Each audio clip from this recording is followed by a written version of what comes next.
Saya Jenderal TNI Anumerta Ahmad Yani. Selain Jenderal Nasution, sayalah orang yang paling diincar PKI. Karena saya tegas menolak dibentuknya Angkatan Kelima. Saat malam penculikan itu, saya dibangunkan oleh anak laki-laki saya dan memberitahu saya bahwa di luar rumah sudah ada banyak sekali tentara. Setelah saya bertemu dengan mereka, saya diminta untuk menghadap ke istana. Dan ketika saya berbalik badan untuk mengganti pakaian, alamak, mereka langsung menembaki tubuh saya dari arah belakang. Biarlah saya berkorban untuk negara ini, sekarang giliran kalian. Dan jangan membiarkan paham komunis berkembang kembali di negara kita ini. Saya Majen TNI Anumerta DI Panjaitan. Saya menjadi target operasi G30 SPKI karena keberhasilan saya dalam menggagalkan penyelundupan senjata dari RRC untuk PKI guna mempersenjatai buruh dan tani. Pada malam penculikan itu, saya gugur ketika saya sedang memanjatkan doa.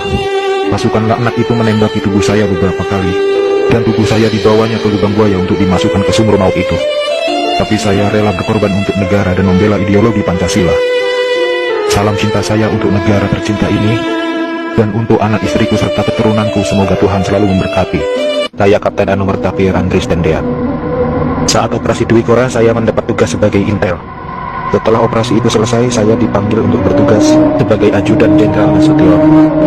Saat terjadi pemberontakan G30 SPKI itu, dan saat pasukan penculik mengepung kamar saya, dan mereka bertanya pada saya, di mana Nasution? Dan saya menjawab, saya ajudan Nasution. Saya tetap dibawa ke lubang buaya karena yang terdengar oleh mereka. Saya menjawab, saya Nasution, maka dari itu saya dibawa. Tapi saya ikhlas karena saya memang rela berkorban untuk negara. Saya Majen TNI Anumerta Sutoyo Siswoni Harjo. Saya salah satu korban G30 SPKI dalam keadaan hidup saat saya dibawa ke daerah lubang buaya. Di sanalah saya mengalami penyiksaan hebat, dipukul, dipopor, dan setelah mereka menembaki bagian tubuh saya. Setelah itu mereka membuang jasad saya ke lubang sumur itu. Mereka itu memaksakan kehendak mereka dengan memfitnah kami dengan adanya Dewan Jenderal yang akan memberontak kepada pemerintah. Kami ini prajurit TNI, sudah disumpah untuk setia kepada negara, maka tak perlu diragukan lagi kesetiaan kami kepada pemerintah dan NKRI. Komunis-komunis itulah pemberontak yang sebenarnya. Saya Aibda Anumerta Karel Satswit Tubun.